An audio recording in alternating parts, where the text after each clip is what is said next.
വാഴക്കാട് 1-ാം വാർഡിൽ ഉൾപ്പെട്ട ആക്കോട് കോടിയമ്മൽ അരൂർ റോഡിലേക്ക് മലയിടിഞ്ഞ് റോഡിലൂടെയുള്ള ഗതാഗതം നിലച്ചിരുന്നു. പിന്നീട് അത് പൂർവ്വസ്ഥിതിയിലാക്കുകയും ചെയ്ത് റോഡ് ഗതാഗത യോഗ്യമാക്കി. എന്നാൽ 15 അടിയോളം ഉയർച്ചയുള്ള കുന്ന് ഇനിയും മണ്ണിടിയാൻ സാധ്യതകൾ ഏറെയെന്ന് വിദഗ്ധർ പറയുന്നു. എന്നാൽ നാട്ടുകാർ പറയുന്നത് ഏത് സമയവും ഇത് വീണ്ടും മണ്ണിടിച്ചിൽ സാധ്യതയുള്ള സ്ഥലമാണ് എന്നുമാണ്. ദിവസവും 10-ൽ പരം സ്കൂൾ വാഹനങ്ങൾ രാവിലെയും വൈകിട്ടും കുട്ടികളെ സ്കൂളിലേക്ക് എത്തിക്കുവാനും തിരിച്ചു കൊണ്ടാക്കാനും ഉപയോഗിക്കുന്നത് ഈ കോടിയമ്മൽ അരൂർ പാതയാണ്. താഴ്ഭാഗത്ത് നിരവധി വീടുകൾ.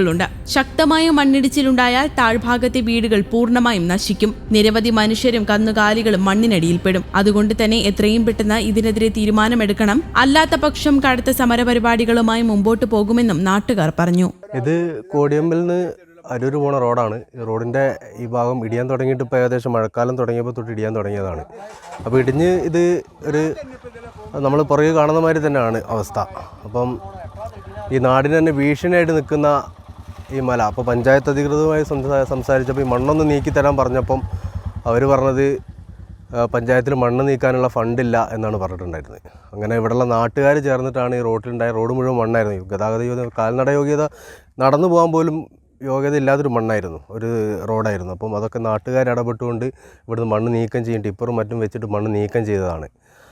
അപ്പം എത്രയും പെട്ടെന്ന് ഇനി ബേക്കിൽ കുറച്ച് മണ്ണും കൂടി ഇടിഞ്ഞ് വീഴാനായിട്ട് കിടക്കുന്നുണ്ട്. അതൊന്ന് നീക്കം ചെയ്തിട്ട് ഭീഷണി ഒഴിവാക്കി തരണമെന്നാണ് നമുക്ക് പറയാനുള്ളത്. അതല്ലെങ്കിൽ DYFI എന്ന സംഘടനയുടെ പേരിൽ വലിയ പ്രക്ഷോഭത്തിലേക്ക് പോകേണ്ടതായിട്ടുള്ള കാരണം ഉണ്ടാകും. കഴിഞ്ഞ പ്രാവശ്യം പിന്നെ വില്ലേജിലും പഞ്ചായത്തിലൊക്കെ അപേക്ഷ കൊടുത്തിട്ടുണ്ട്, പരാതികൾ കൊടുത്തിട്ടുണ്ടെങ്കിൽ തന്നെയും പക്ഷേ അതിനായിട്ട് ഒരു ഇടപെടൽ ഇവർ നടത്തിയിട്ടില്ല. അപ്പോൾ പഞ്ചായത്തിൻ്റെ അനാസ്ഥയാണ് ഇതിന് കാരണം എന്നാണ് നമുക്ക് പറയാനുള്ളത്. അപ്പം പഞ്ചായത്ത് ഇതിൽ അടിയന്തരമായിട്ട് ഇടപെട്ടിട്ടില്ലെങ്കിൽ കൃത്യമായിട്ടുള്ള പ്രക്ഷോഭ പരിപാടിയായിട്ട് DYFI എന്ന സംഘടന മുമ്പോട്ട് പോകുന്നതാണ് ഈ കാര്യത്തിൽ അറിയിക്കാനുള്ളത്.